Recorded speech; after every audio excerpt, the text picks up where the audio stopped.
ఏంటది? Death by chocolate. డెత్తా? Violence chocolate దాకా పాకిందా? మేమందరం స్కూల్లో చదివేటప్పుడు పుల్ల ఐస్ ఫ్రూటే. అది ఇంటికి తెలియకుండా తింటాం, తెలిస్తే బడితో పూజే. నేనెంత తినలేనండి, మీరు కొంచెం తీసుకుంటారా? అయ్యో నాకొద్దు. నేనున్నానుగా, నీకెంత కావాలో అంత తినమ్మా. నేను వెళ్ళి ఆ ఫిష్ ట్యాంక్ చూసొస్తాను. జాగ్రత్త మృదు. ఆఫీస్లో నా వల్ల మీరు మాటపడ్డారా? సారీ.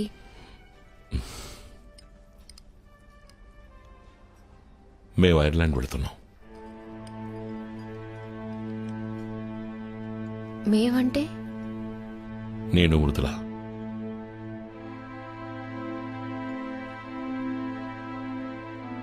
తను టెస్ట్ రాయాలి, అందులో పాస్ అయిపోతుందనుకో. స్కూల్ రికార్డ్స్ లో ప్రోగ్రెస్ బాగున్నందువల్ల వేరే ఏ ప్రాబ్లం ఉండదు. స్కూల్ పక్కనే ఒక 2 bedroom ఫ్లాట్ చూశాను. అక్కడ కంప్యూటర్ ప్రోగ్రామర్స్ కి పెద్ద డిమాండ్ లేనందువల్ల బిగినింగ్ లో కొంచెం స్ట్రగుల్ గానే ఉంటుంది. పర్వాలేదు. పోతే అమ్మా నాన్న ఇక్కడ ఒంటరిగా ఉన్నారు కదా, కొద్ది రోజులు పోనీ. నాకు బెటర్ జాబ్ దొరికిన తర్వాత, నీకు ప్యారల్ గా ఉద్యోగం దొరికిన తర్వాత నేను తీసుకెళ్తాను.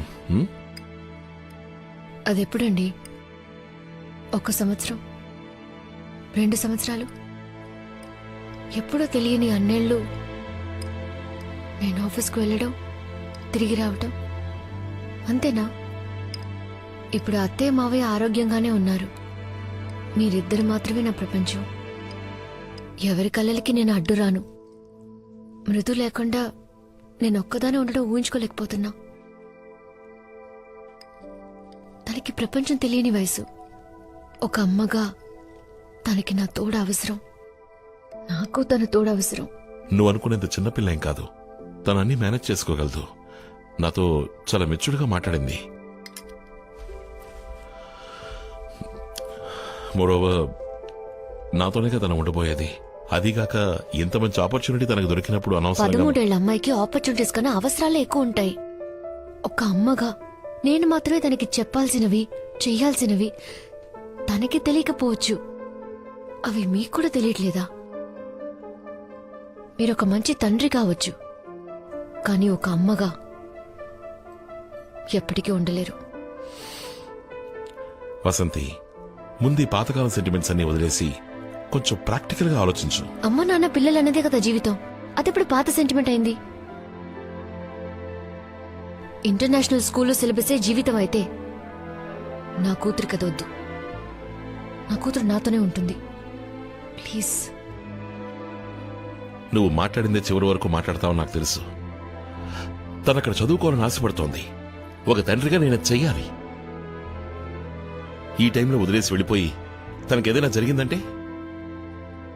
ఏ తప్పు జరగకుండా నేను చూసుకుంటాను. నాకు నమ్మకం లేదు. 4 గోళ్ల మధ్య తను ఇంకో వసంతి అయిపోకూడదని నాతో తీసుకెళ్లిపోతున్నాను. బరువు బాధ్యత అని ఇక్కడే కొట్టుమిట్టాడకుండా, పద్ధతులకి బానిస అయిపోకుండా తను ఈ ప్రపంచాన్ని చూడాలి, స్వేచ్ఛగా బతకాలి. తనని వదిలేసి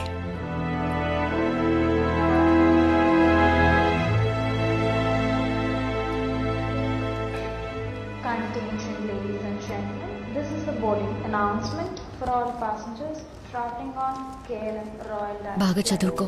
KL. నాన్న నీకు కష్టపెట్టకుండా నీ పనులు నువ్వే చూసుకో. మనకి అలవాటు లేని దేశం. స్కూల్, నైబర్స్ అన్నిటినీ నువ్వే మేనేజ్ చేసుకోవాలి. ఎవరు ఏం చెప్పినా అది కరెక్టా కాదని నాన్నని అడుగు. ఏ విషయం అయినా సరే నాన్న దగ్గర దాచుకో.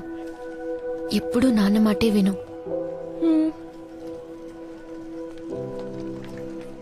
అమ్మా నాన్నలు నీ గురించి జాగ్రత్త తీసుకున్నట్టు ఇంకెవ్వరూ తీసుకోలేరు.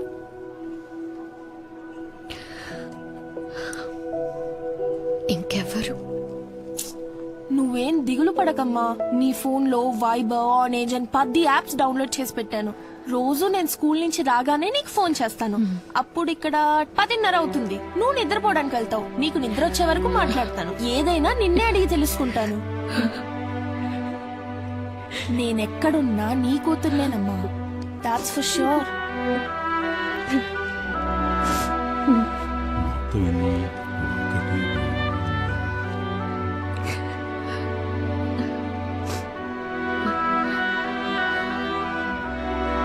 వెళ్ళి చేరకు ఫోన్ చేస్తా. రా.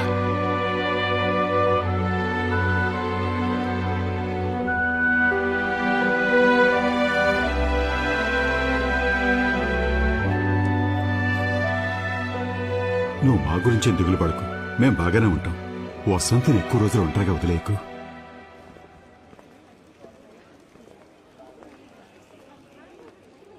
ఆ క్వశ్చన్ ఏంటో చెప్పమంటావా అమ్మా? వద్దు.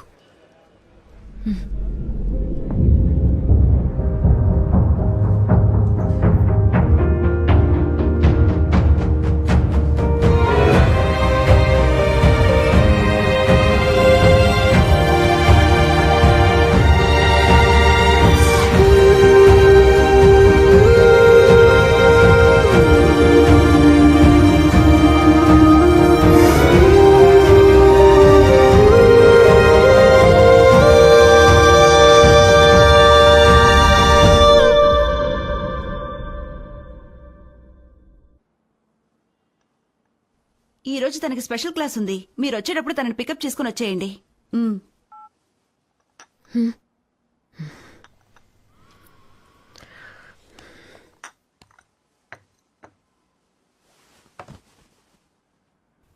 నేను ఐర్లాండ్కి వెళ్ళాలి. ఎట్టి పరిస్థితుల్లో నా కూతురు కోసం వెళ్ళాలి. నా భర్త కూతురు కోసం 14 ఏళ్ళు బతికేశాను. అందరూ ఫారెన్లో ఉన్నారని చెప్పుకుంటూ సరిపెట్టుకుని నేనిక్కడ ఒంటరిగా ఉండలేకపోతున్నాను గిరిజా. పెళ్లి చేసే వరకే అమ్మా నాన్నల బాధ్యత, బయట ఉన్నంత వరకే ఓ ఫ్రెండ్ బాధ్యత. కానీ వైఫ్ అలా కాదు. 10ంటికి లేచారు, పొద్దున్న టిఫిన్ కూడా చేయలేదు, 2ంటికి వచ్చి భోజనం చేస్తానని చెప్పెళ్లారని మొత్తంతో చెప్పేస్తుంది. Every wife is a witness to our husband. పూర్తి బాధ్యత తీసుకుని భర్తని సపోర్ట్ చేసే భార్యనవుదాం అనుకున్నాను. ఆయనకి నచ్చకపోయినా అమ్మని చెప్పుకోవడానికి మృదు సిగ్గుపడుతోంది. తన వైఫ్ అని చెప్పుకోవడానికి ఆయన అసహించుకుంటున్నారు. అసలు వాళ్ళకి నేనేంటో నాకే తెలియట్లేదు. అందరి సంతోషంలో నేను నా సంతోషాన్ని వెతుక్కున్నా. నా కూతురు నాలాగా ఉండకూడదట, తను ఇంకో వసంతి కాకూడదని తీసుకెళ్లిపోయారు. ఆయన ఆ మాట అన్నప్పుడు నేను అక్కడ చచ్చిపోయాను. ఏయ్,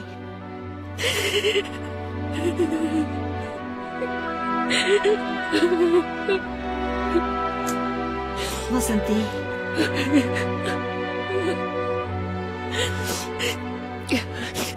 మరి వసంతి తనకి ఏమవుతుంది? ఆ ఇంట్లో తన స్థానం ఏంటి? మనసు విరిగిపోయింది గిరిజ. అందరూ ఉన్న నమ్మకంతోనే నన్ను పోగొట్టుకున్నా. నాకంటూ ఎవరు లేరు. నన్ను నేను వెతుక్కోవాలి. అందరూ చెప్పారు, మృదుల కూడా చెప్పింది ఫేస్బుక్ చూడమని. నేను ఇప్పుడు చూడాలి. ఇప్పుడు ఎందుకే అదంతా? వద్దు. ఇంతకు మించి జరగడానికి ఏముంది? దా చూపించు.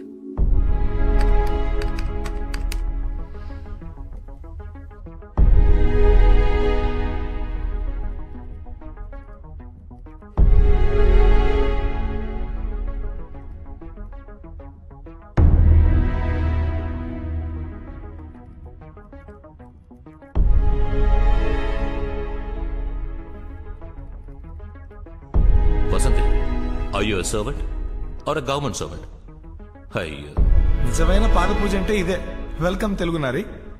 వసంతి, ప్రెసిడెంట్ ని టీవీలో చూపిస్తున్నారు, స్విచ్ ఆఫ్ చేయి. మన ఊళ్ళో 1 కోటి మంది తాగి స్టడీగా ఉన్నారు. నువ్వెందుకు కళ్ళు తిరిగి పడ్డావు Vasanthi? Is this Vasanthi 1998 economics patch? I don't think so. It can't be our Vasanthi.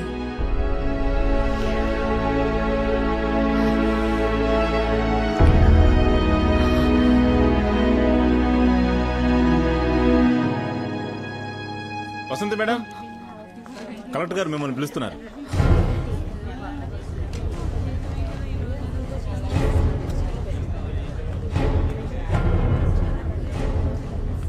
పది నిమిషాల ముందే కలెక్టర్ గారు వచ్చారు. లోన్ ఎవరో లేడీ ఆఫీసర్ ఉన్నారు. ఇంతకు ముందు ఎప్పుడు మన డిపార్ట్మెంట్ లో ఆవిడ చూడలేదు. ఎంక్వైరీ అయి ఉంటుంది, లేకపోతే ఎలా కళ్ళు తిరిగి పడిందో చూపించమంటారేమో. వచ్చింది కలెక్టర్ గారు, విన్నారంటే బాగోదు.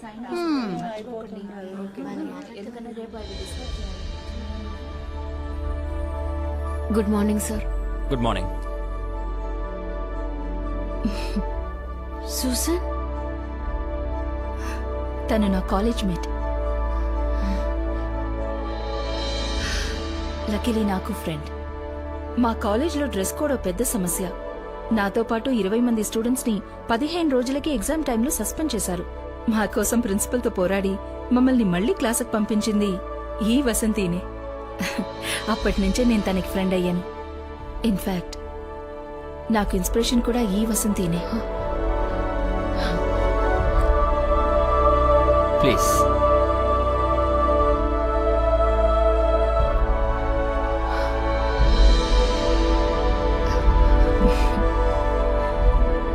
థ్యాంక్స్ రాజశేఖర్. తనతో మాట్లాడడానికి 14 ఏళ్ల కథ ఉంది. ఎన్నో అడగాలి, ఎంతో షేర్ చేసుకోవాలి.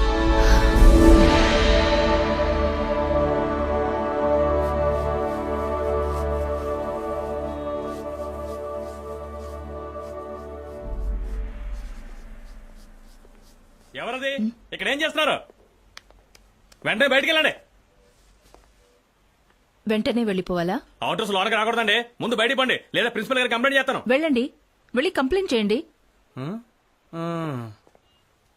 సూజన్, ఎందుకు అనవసరంగా ఆయన కంప్లైంట్ చేస్తే ప్రాబ్లం అవుతుంది. Miss Vasanthi, if you don't stop the strike now, you will be expel from this college.